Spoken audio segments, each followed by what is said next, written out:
The Greens have long called for a carbon price, and their Deputy Leader Christine Milne has done most of the heavy lifting for her party on this agreement. Christine Milne, welcome. Thank you. For you, what are the most important parts of this package?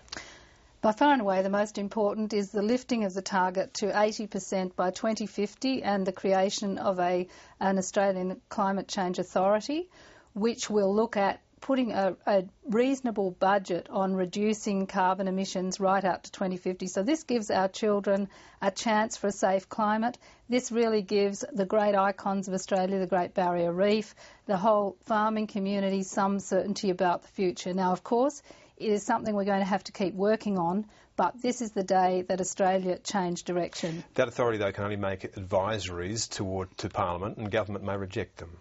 That's right, and that's the same in the United Kingdom. But this is the model we put on the table because it works incredibly well there. The Climate Change Committee there has such authority that no government has rejected its recommendations. We're hoping that the same kind of status can be attached to this new authority. It'll take into account the latest science, the targets, and make serious recommendations about government policy. And is it your expectation that that authority will call for a larger target than 5% by 2020? Well, I would expect so, because if you're moving to an 80% reduction by 2050, that has to flow right back through the system, and you need to start now. And everybody knows the more you reduce emissions up front, the cheaper it'll be in the long run. So certainly, given that we are committed to keeping global warming to less than 2 degrees, yes, I would expect so. So it was your expectation in striking this deal with that authority in it that it wouldn't be a 5% target by 2020, it'd be something higher than that? Well, I think we're missing the point if we just focus completely on 2020.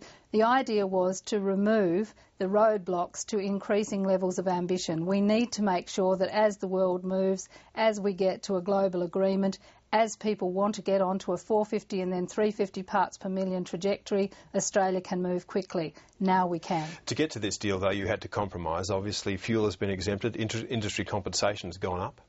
Well, industry compensation is now really transitional. The coal compensation has been reduced to 5 years and is considerably less than it was.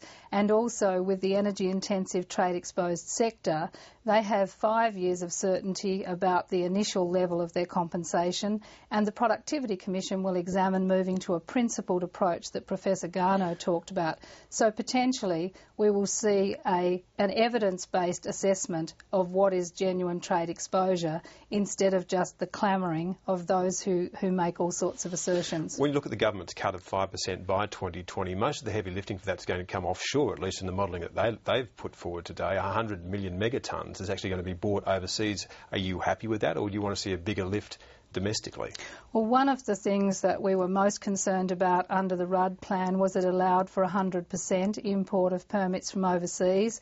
This time it is limited to 50%, and we believe that there will be a lot more abatement in the landscape in Australia than Treasury actually modelled. So we think actually a considerable amount of our investment in reducing our emissions will happen at home, but we have got it down to 50%.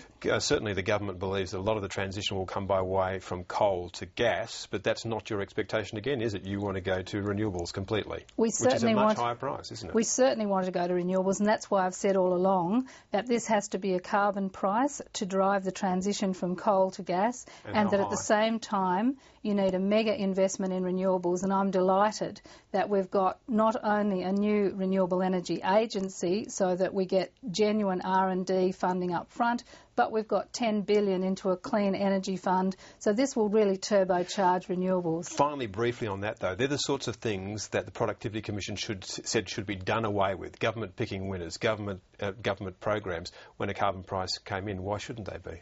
Well, this won't be picking winners by government. This will be statutory authorities with expert boards. That I couldn't agree more that there have been some very bad decisions made because of political interference. A lot of plans up until now have been photo opportunities and more PR than actual reductions in emissions.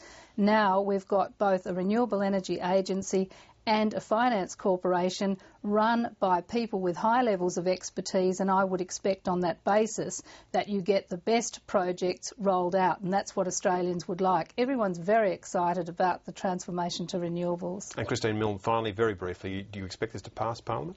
It will pass the Parliament, it will come in by the 1st of July next year, and this is Australia really facing the future. Christine Milne, thank you. Thank you.